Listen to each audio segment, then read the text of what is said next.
Okay, I think we're here now. We're in the building. We're in the place to be. I'm your guy. I'm the host. I did a video just a moment ago on the timeline. Shout out to Substack. Put something on the timeline regarding basically um, just where the show is going, what we plan to do. The technology is moving crazy around us today. As you guys know, the AI is just moving like crazy and crazy fast, crazy cool. And we're here to do the work regardless um and what's going on. So yeah, we're going to get into a few topics today. It's been a while since I got in front of you guys and spent some time with you. With put this here, put this here. Sorry if that's annoying on the sound does, my bad. But anyways, you see, I've upgraded the equipment a little bit. We've streamlined the way we're gonna record. We're going to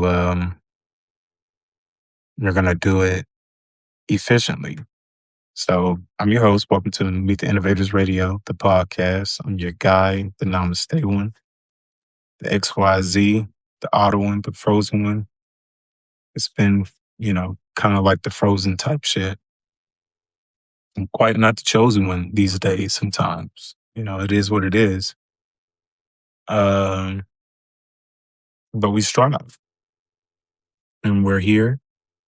Um, and we're reshifting. We're doing the best that we can. We're making the most out of opportunities. Um, don't mind. Do a little bit more housekeeping here, real quick. Give me just a second. Just want to make sure the phone doesn't die or anything like that. So plug it in.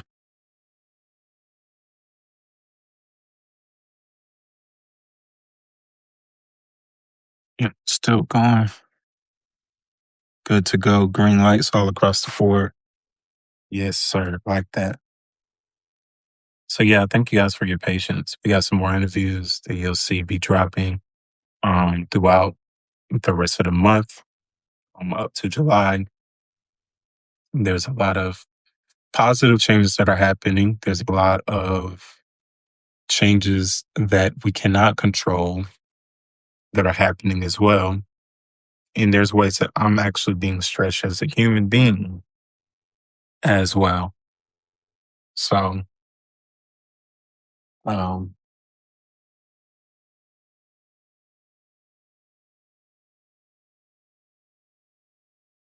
I'm really grateful. I'm really grateful for the opportunity to show up and do the things that I'm doing and to be who I am. Um, I've fought my whole life to arrive to this place. And I've put a lot of energy into it. I've seen it pay off. And I'm at that space in life where it's kind of what they say, come to a head. It's come to a head. And when it comes to a head, it's sort of one of those things where it's like you're at that fork in the road. And that fork in the road is kind of like challenging me as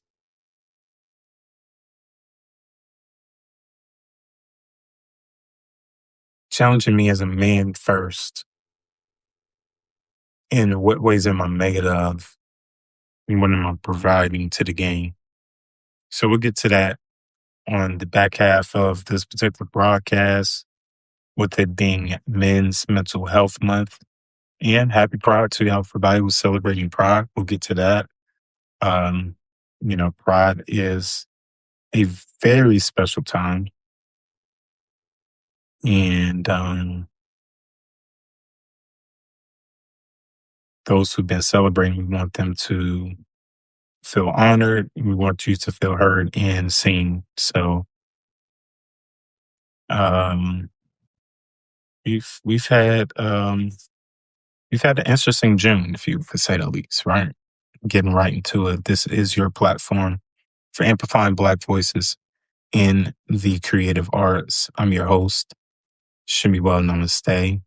You guys can subscribe by hitting the subscribe button and give the gift of subscription. Please give the gift of subscription.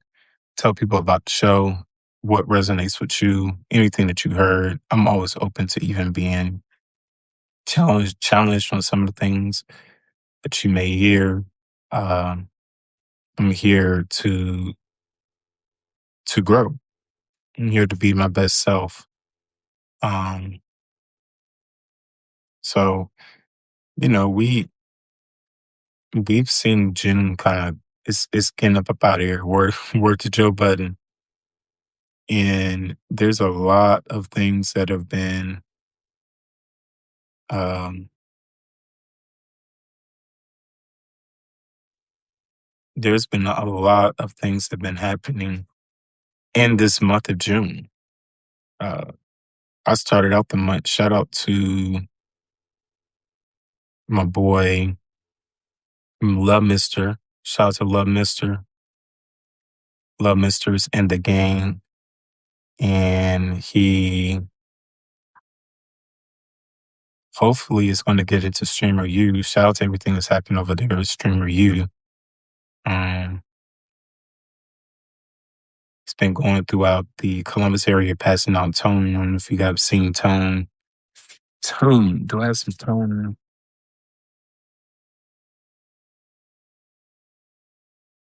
Tone. Shout out to the creatives. Tone, aluminum free deodorant, up to 48-hour odor protection. Yeah. Swipe onto clean up dry underarms. Apply 2 to 3 swipes every morning for best all day experience. As for, especially for those streamers that be sitting in front of the computer all day, make sure you guys smelling good. Because once, who was it? SZA who said them boys is musty like that? Yeah, shout out to SZA. So we've had a lot of things happen this month, man. We got the World Cup, the Knicks won the championship, the White House hosted a um, UFC, whatever that was, his pay-per-view event. The Obamas got honored, the World Cup, you know, it's up. It's up. So I would like to get into, pardon me as I get my notes up. No, yeah, we having notes. Just don't do it, just don't fly off with it. You know what I'm saying? Like, we got these notes and we gonna use them. But we want to start with the music. You know, we're midway through the year. 6 months in. Oh yeah, where am I at right now? I'm in Columbus, Ohio. We're at the Dr. Martin Luther King Library, Historical Library in the Old East Town, Old Town East. One of the older parts of Columbus, one of the original parts of Columbus. You still see some cobblestone driveways through here. It's really one of the most unique places in Columbus, in my opinion, because of the rich history. There's a lot to do around here, Franklin Park, all kind of things. But for some reason, it doesn't want to load my chat or to Google Gemini. There we go. What's happening? Sometimes technology can work with you, then it'll work out totally against you. But we're getting that shaken. And word to you guys for being patient with me on the live. But welcome back to the show. We're 6 months deep in, man, and it's time to talk about album of the year. I had to give a big shout out to also Justin Hunt, Culture United, everything that he's doing over there, Third First Podcast with Stat Quo. Stat Quo be talking on his ass a lot of times. Out of the contrarian nature, I get what he's doing there. Sometimes it's a little cringe, but lean into the cringe. I think what they're doing there is very cool. Culture United is so far ahead of the game. He's putting on black journalists. He's putting on journalists in the culture period, but at the forefront, you have seen black journalists. You've seen black curators. You've seen black thinkers, writers discussing the culture, and they have even a cool. They even have a cool culture united, culture united, a culture. We're culture united. I like that. It's a vibe. We're 6 months deep in, man, and it's time to talk about album of the year. Yeah, we're getting to that time. Yes, sir. It's time to talk about album of the year. Yes, more albums on the way, but we know in the music industry it goes like this. They try to get the albums out before the fourth quarter, right? For the holiday season. Technically, after back to school, holiday season. Holiday season. Hey. So, we got some joints that came out this year, and I think we need to acknowledge, hip hop really bounced back this year, in my opinion, in a unique way. And I don't think it's because they begged Drake to come back, and because they really did beg Drake to come back.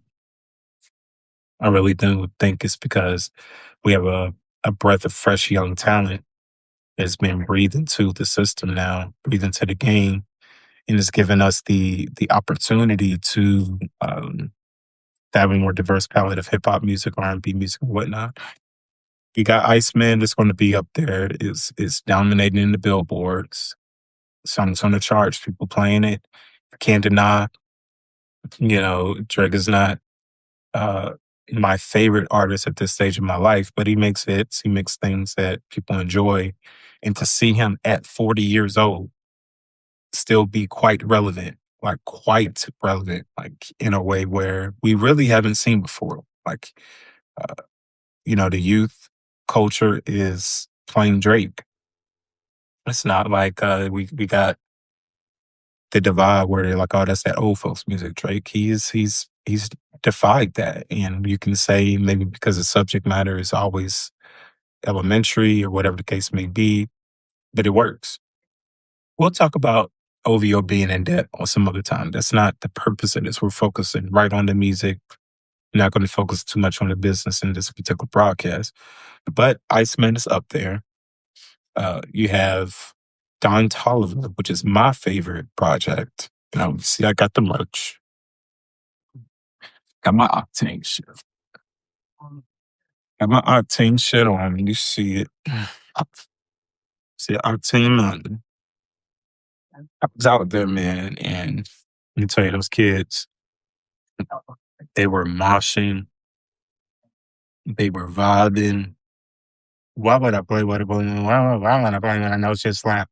Tell you, Tesla, you ain't gonna run it back. That right there, he had the spot going crazy. You hear me? Had the spot going crazy. Um, People are speaking a lot about that Vince Staples project that came out. I haven't heard the Vince Staples project. I don't. I like Vince Staples. He's not always been one of the artists that I kind of ran to, but I understand what he does, and he does it quite well. And they're saying this project is it's very political, which is the type of music that we actually need at this time. And I was hearing Ebro, shout to Ebro in the morning. I like how you guys have pivoted from the Hot 97 debacle that we want to get you guys from, see your own value. Shout out to Ebro in the morning. Well, Ebro, Laura, and Rosenberg show. Uh, hmm. Ebro was saying that the type of music that he was hearing on Vince Staples was like anti-establishment, the type of stuff that he likes to hear.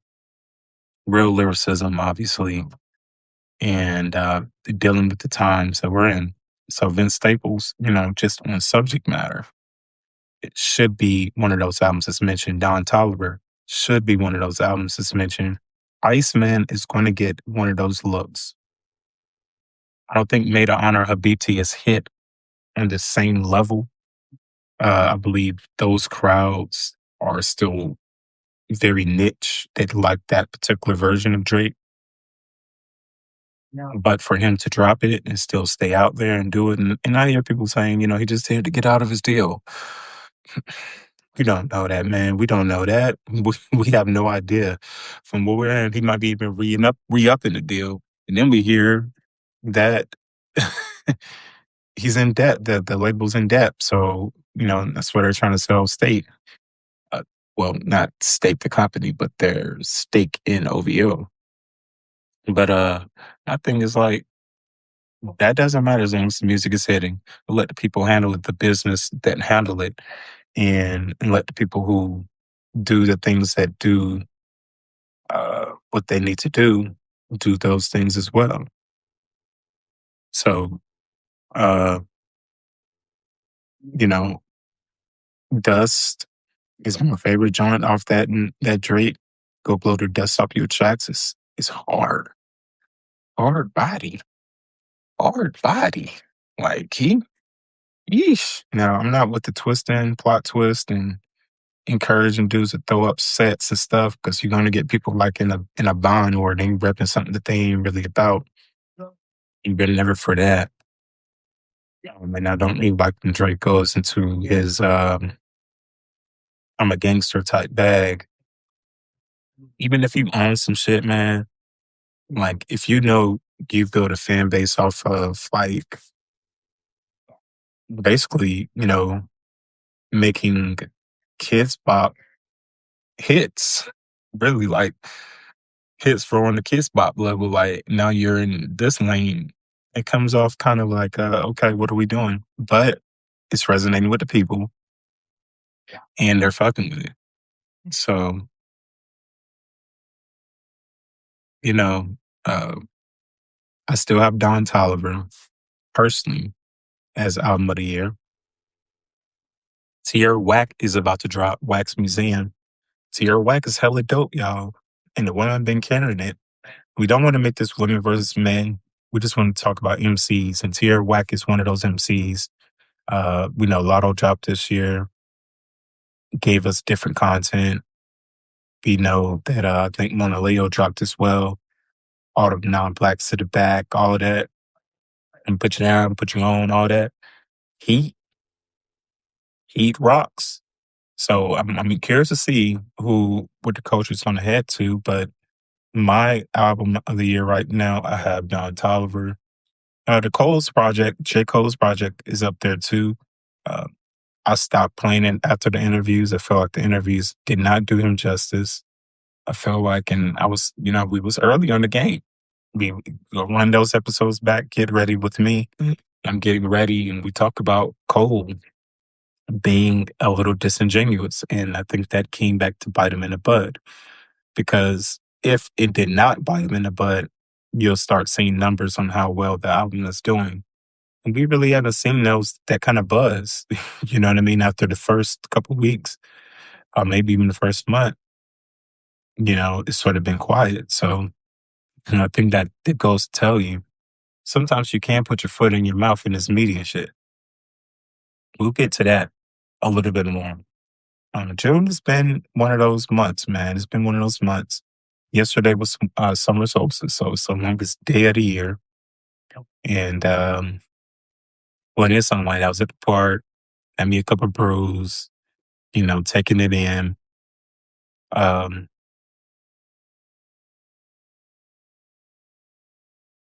But there's something interesting that happened last week, right? The Knicks won the World Championship, NBA Championship. Incredible feat for Jalen Brunson, OG Anunoby, Cat Williams, Josh Hart, Miles Bridges. Shout out to them boys that made it happen.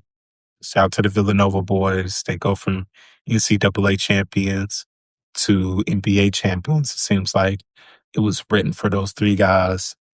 And beautiful, beautiful stuff. Beautiful gowns. Beautiful gowns. New York fans, cringe. But again, leaning to the cringe New York fans. I saw Shorty was twerking on the light pole. Yeah, putting out on the Bronx. The Bronx, definitely. And it's like, that woman could have been an implant. Like, I don't know what it is about you guys against the Bronx, but it seems like it's shade against Black and brown communities. But like here, some places the Bronx is really nice. But anyways, New York, New York, New York, New York. Knicks win a world championship, defeating the San Antonio Spurs, who led most of that series. Victor Wembanyama doing what he does, being all over the floor, but not quite being able to close it out like a true champion. You saw what a true champion was in Jalen Brunson. Quiet, ready to attack, ready to show, give that man his crown as King of New York. They say I look like him, but I'm older than him, so he actually looks like me. Word to his father, Rick Brunson. But clean that up about Patrick Ewing being the greatest Knick when your son right there won a championship. And because it sounds like it's a little hate. It sounds like a little generational hate right there. Because, even you got a ring now because of your son. And it's not because of Jalen Brunson. It's a team effort, but look at Jalen Brunson's numbers, right? 45 in the closeout. Rick, wake it up. Anyways, while that's happening, what was the next day or the day after? The UFC is hosted on 1600 Pennsylvania Avenue, Washington, D.C. What address is that, you say? That is the White House. That's right. The UFC was on the White House lawn, grunting, slamming, bringing raw, unfiltered energy into what they say the cultural mainstream. Now, I would say I would say this as a person that's been in events as a person that's been in events for over 10 to 15 years, to be able to bring a ring, stage, lighting, audio, all that to the front house and front house lawn, the front White House lawn is an incredible feat, right? I would love to have been on the show to work it. I would have been right up there helping with the lights and the whole none. So I'm not going to be a hypocrite and be like, why would they do that? Man, if they had put the NBA Finals on the front lawn, I would have taken that as well. However,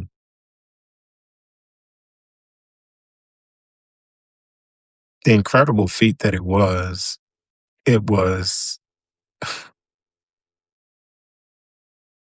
how can I put this without sounding hella divisive and liberal? The incredible feat that it was overshadowed by 2010 talking points from people who were upset that a different regime that did not look like them was in office running the country. So anybody that you would have picked in 2010 that had that mindset, you put a mic in front of their face, there's a few things that they were going to say. Barack Obama's not from America. He's really from Kenya. Those aren't his children. His wife's a man. And he's trying to take our guns.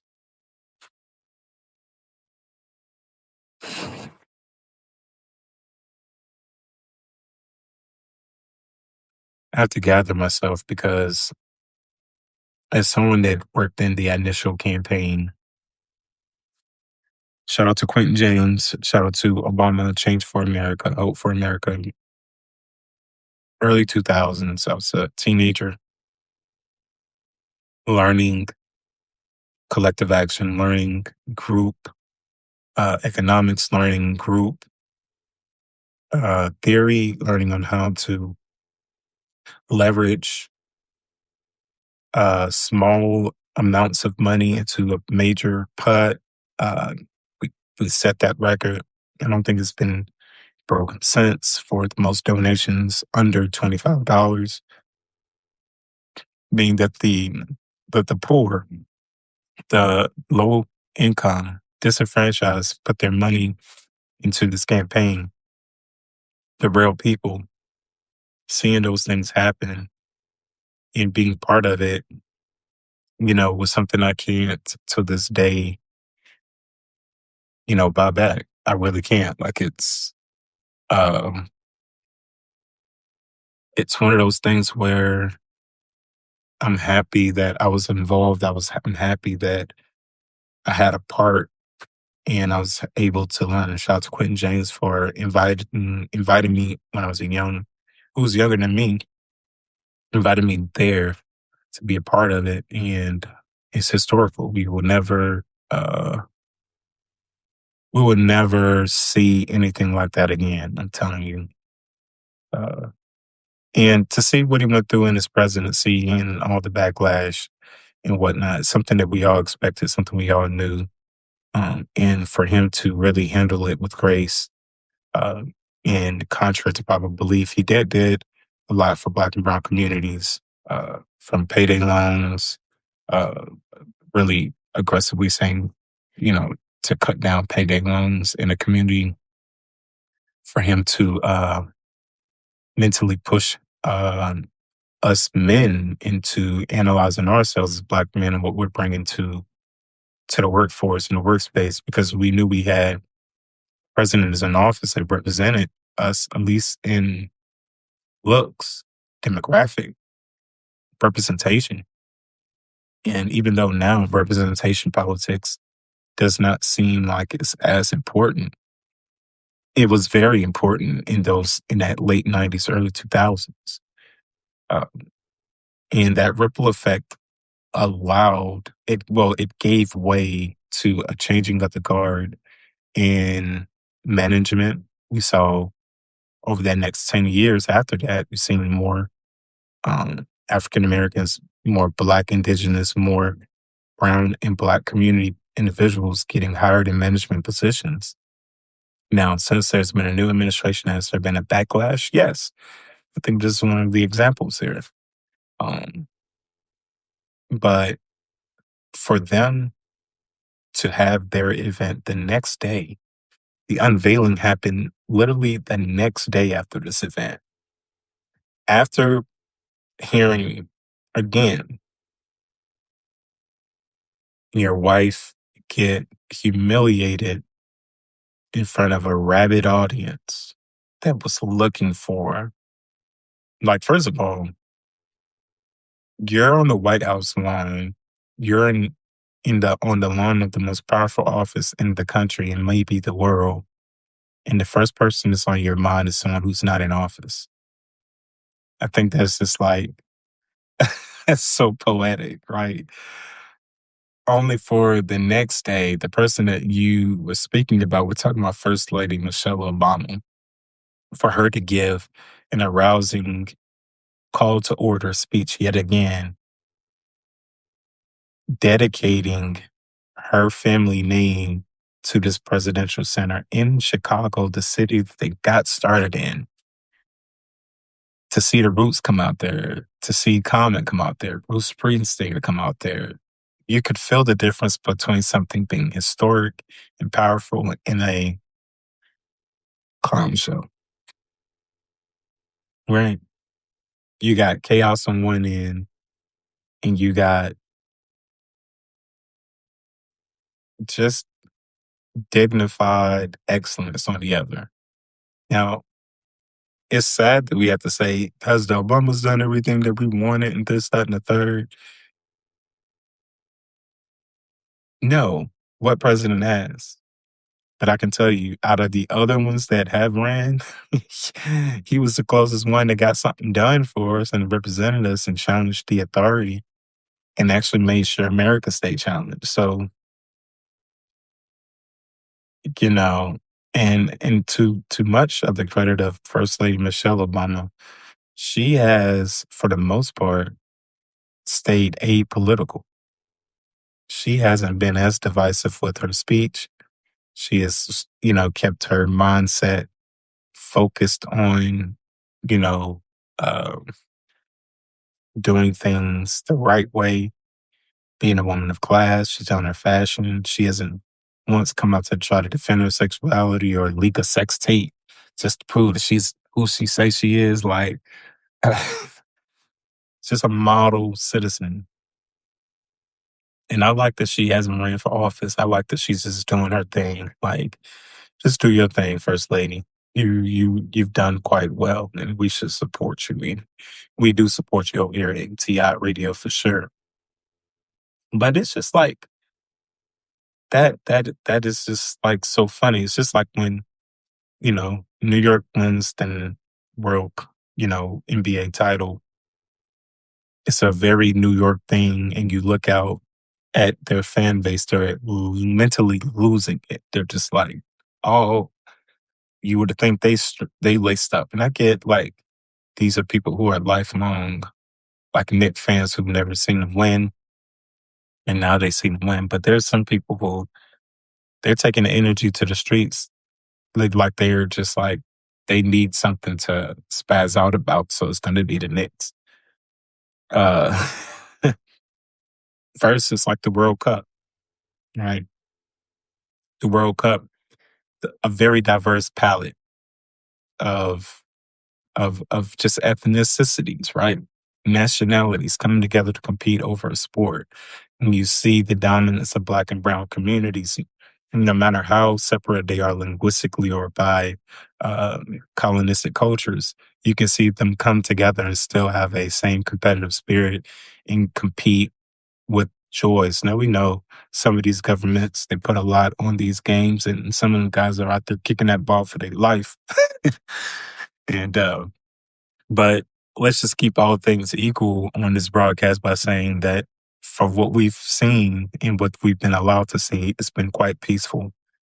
And uh, there's been an education to understand so many different cultures and things that are not like us. And what's beautiful about it is that the World Cup is being held in Atlanta, Georgia. That's right, Atlanta, Georgia, the same place where the Olympics was in 1996. Atlanta, Georgia had the Olympics in 96, and now they have the World Cup in the South, in Atlanta, in Black Mecca Haven, right? All the digs y'all put at Atlanta about it, the gay guys and stuff like that, even though it's Pride Week and I thought we were supposed to be celebrating, the shade y'all give to Atlanta is amazing, but they're still hosting the world's biggest sporting event. And that's so beautiful because Atlanta is so full of love, so full of art and culture in itself. And that just enhances the culture, just like it did, just like the Olympics did in 96. The Olympics in 96 definitely did enhance the culture, brought them to a different space and a different time. And I think that was really cool to see that right there. Right there is where it all goes down. And being a guy that's from the South, we didn't really see a lot of different cultures. It was just kind of Black or white or Mexican. Even though within those cultures there is a lot of different types of culture, but specifically when you move to Columbus, Ohio, I've been able to see a different palette, and it's given me more education on how to, maneuver in assumptions that I have as a man, assumptions that I grew up with. Uh, I think so. A lot of those things are helping me become more well-rounded. And I still make mistakes. I still make statements that you could tell I'm a Southern Black man because I'm a Southern Black man who have been nowhere, as they would say. But a part of me carries that because there are brothers that are back there who aren't going anywhere anytime soon, and they come to my particular content to be educated, and I speak the language. And I'm grateful for that position because we all need growth. We all need to grow. We all need opportunity to see things from a different perspective, and that goes into the rest of June. June's been a Pride Month. June is Pride Month and a Pride Month. And Pride has come a long ways. And even though it's celebrated in major metropolitan cities and online, in these other rural markets, they don't have quite the visibility, don't have quite the resources, don't quite have the community that you will find in these major cities. So the fight for them to be seen, heard, and felt is very tough. And you find in a lot of spaces they are re- uh, you know, they're just reclusing back to other subset uh, rooms and back channels to just to survive. Like, everything from like bathhouses to whatever the case may be to create their sense of community amongst themselves. And a lot of those places are policed and placed under high levels of scrutiny because of the certain activities that may be assumed to go down in there, right? Hell, they call, if you look online, they call former President Barack Obama bathhouse Barry because of there was rumors of him participating in the bathhouses um, and while he was in college. Um, we don't know if those things are true. Those are all alleged things. But if they were true, what's the problem with that, right? If we're celebrating Pride Month and we found out a Black man went to great lengths to understand himself and his identity, who was biracial, um, and he went through, these different measures to discover themselves. What's wrong with that? And I'm still trying to discover that myself, like those aspects of our minds, right?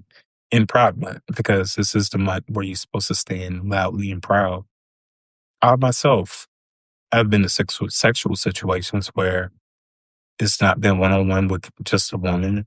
You know what I mean? It's been, you know, a room full of us or whatever. You know what I mean? I'm not attracted to the guys, but I'm attracted to how they're making a girl feel. And if I had to challenge my own thinking and being like, that's not just being straight. You know what I mean? Like there's some level of queer in that. Um, when you say, well, hey, let's this girl want both of us, dog, be real. Because running away from that type of mindset is not going to allow us to grow. You know what I mean? You got to look at the courage of these people who stood out to be who they are. You have to respect it. Now, I do have limits. There's boundaries in everything. So the individuals who are like, the people who are going to the furry lands, the youth attracting individuals, all of those individuals, like, I don't think you should be as loudly and proudly about those things. I think you need to unpack to look back on a little bit more and figure out what's going on. Because citizens definitely need to be protected from all manners of things that are out here that need to be explained to weaker vessels or more immature minds. They need context. And if you're not able to give them proper context, it leads to manipulation, right? And in my space, I try to like break through those walls by I try to go to these dark corners of kind of like society where people aren't really having a real dialogue. They're really just like making it through life and nothing is really changing. And I want to ask tough questions. I want to make the cringe statements to see how people react. So we know what we're really dealing with. And I've always been that way. And I'm learning on the limits of that. But it's because my original upbringing, right? My original upbringing is me knocking on multiple doors for, change for hope for America, talking to different people, asking questions, speaking down barriers. Like when we have community gatherings, we have tough questions on that board. Some of them are a little cringe when we're talking across the table in these different functions. I'm having to adjust and acknowledge where I fit in and where my bigotry or where my internalized, like, you know what I'm saying? My internalized uh, indifference shows up, which leads us to that intersection in June, right? It's Pride Month, but it's also Men's Mental Health Month. So as a man, you know, and if you're a queer man, Pride Month actually you get a double whammy. You get to come out that closet, stand in your truths for your mental health. Right. And when I say come out the closet, I don't mean like you need to go make a big post about what's going on, but embrace yourself, embrace who you are and the things that you're doing. Don't have shadows of yourself running around and you're not able to confront them. Like, be who you are. Right. And it's good for your mental health. Uh, Men's mental health is a month that we ask them to do what typical men haven't been doing. We ask them to not be stoic. We're asking them to stop hiding, to be more vocal about your issues. And before the month is over, I want to extend that. For brothers, if you're going through things and you want to talk about it or you want to vent, you want to come on the show to vent about things, let me know. We got some more episodes on the way, interviews that are on the way that discuss some of these particular things in June. And you can hear how men have pushed themselves beyond what was asked of them or even what they asked of themselves. And, when we look at the state of men across the board, if you look online will tell you that there's a male loneliness epidemic. I lean more into it being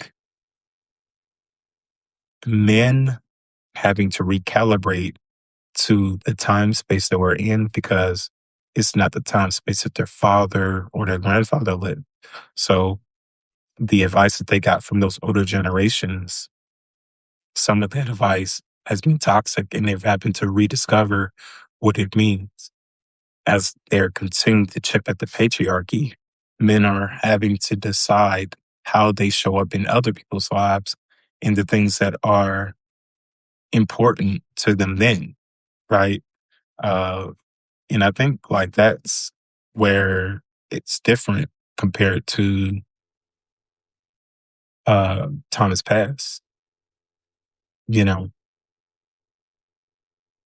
men having to take an extra minute to think about what they're saying and what they're posting than what they did before. Before it was like, the world just a platter for men or however they put it. And that's changing where women and non-binary other people are coming into positions of power, standing in their truth and they're challenging, uh, you know, cis men, masculine ways of thinking. My thing is also, if you're queer and you're a man, you're still a man. And this is your month as well. And you can speak up about your challenges that you've had growing up and discovering. I'm attracted to women, but I have friends that are attracted to the same sex. I have close family members that are in same sex relationships. And I've had to learn what that means. What do I mean as a cisgendered man in their lives?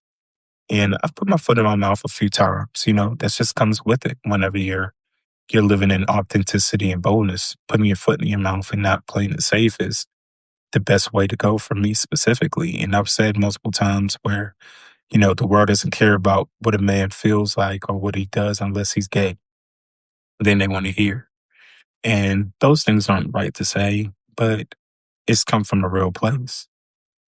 So, you know, me saying those statements and going back to look at things I've said in the past has caused me to really look at myself and say, okay, what spaces in your mind and in your mental health do you need to address? And I come from parents that did not address their mental health properly. I was born from a mother who's bipolar 3 or something like that, BP2.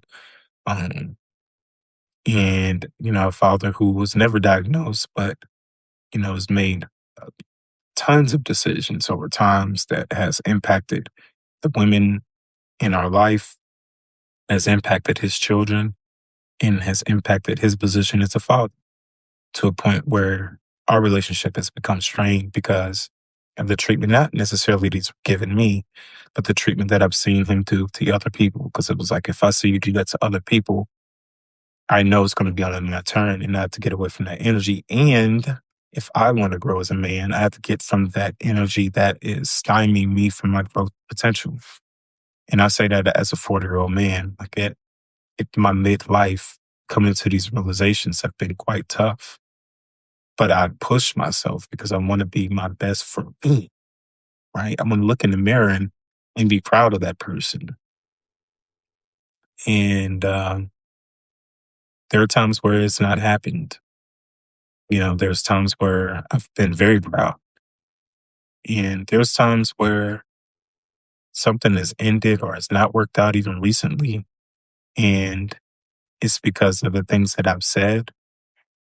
And I know what I actually meant.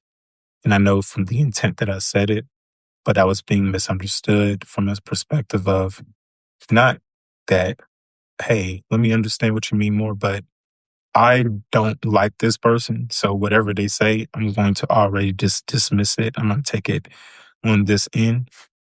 And I've had to learn, like, that's their prerogative. And there's no people pleasing. There's no amount of like anything that you can do to uh, stretch that. There's no stretch. There's no, unless you are willing to go down a people pleasing hole. So, I'm just in that space now where I want to admonish the other brothers, younger brothers, to dig deep, right? To dig deep, see how are you showing up in the lives? Are you empowering, or are you like keeping people from their best self? Um, and for anybody that I have hurt in the past with things that I've said, I will apologize. I'm not going to make excuse for the things that I've said. I'm not going to even try to justify the things that I've said, but I will apologize for how I make people feel. I'm not responsible for it, but it does matter to me. And I have to say that because it does. And that's unique to me. Um, and it's unique to how I carry myself. And I think that is going to be my trading card when it's all over. You know what I mean? When it's all over, I think, people are going to remember that quality of me, that I'm not perfect, that I'm not trying to do things even in a polished, perfect manner. I'm just trying to be raw and authentic. And with that being said, I want to tell everybody out there, man, just keep going, right? It's going to look different. Technology is changing fast. People are fighting for their rights to do this, that, and the third. And, you want to be able to show up in your life. Um, I'm pushing myself. I'm going through a very dark period, you know, and I'm welcoming it because it's sharpening me to my highest self. It's testing the level of man that I'm in. And I want to continue to do so until I can't, you know. Uh, we lost Tate Keith, you know, wasn't even 30 years old. So age isn't even a real factor. He was, there's there's reports coming out that there was drug use, things like that involved. But either way, he's not here. And if he was in good health, then it was a situation that he lost his life due to, participating in a recreation to escape where he was at. Still kind of tells the state that we're in collectively. And I want us to dig deep. Just want us to dig deep.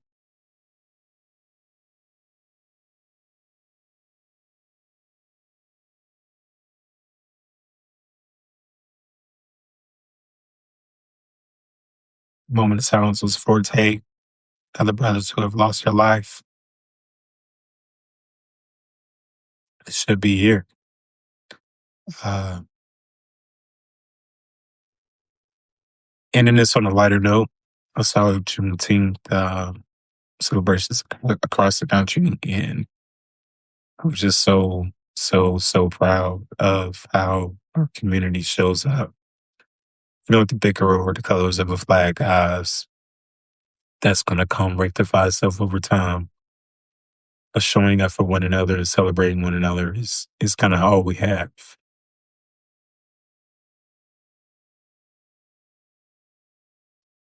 Long live Guy Rodriguez Cardell, the mad artist. And I'll talk to you guys next time.